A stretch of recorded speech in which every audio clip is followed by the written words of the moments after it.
ഇന്നത്തെ സിമ്പിൾ റെസിപ്പിയിൽ ഒരു സിമ്പിളായിട്ട് ഉണ്ടാക്കാൻ പറ്റിയ പുഡിംഗാണ്. വളരെ കുറച്ച് ഇൻഗ്രീഡിയൻസ് മാത്രം മതി. അതിനായിട്ട് ഒരു പാൻ ചൂടാക്കാൻ വെക്കുക. ശേഷം കുറച്ച് പാലൊഴിക്കുക. ആവശ്യത്തിന് പഞ്ചസാര ഇട്ട് ഒന്ന് നന്നായിട്ട് ചൂടാക്കി തിളപ്പിക്കാൻ വെക്കുക.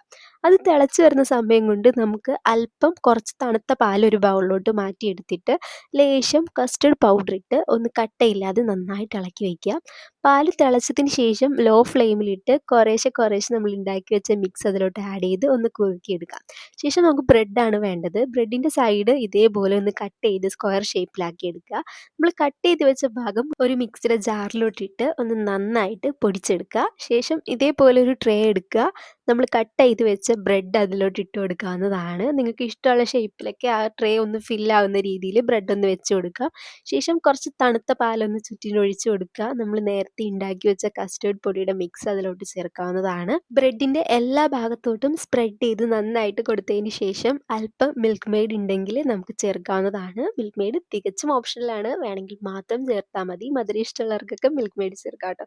ശേഷം വീണ്ടും നമ്മൾ ബ്രെഡ് വയ്ക്കുക. ഈ ലെയർ ഒന്ന് റിപ്പീറ്റ് ചെയ്യുക. എത്ര ലെയർ വേണോ അത് നിങ്ങളുടെ ഇഷ്ടമാണ് കേട്ടോ.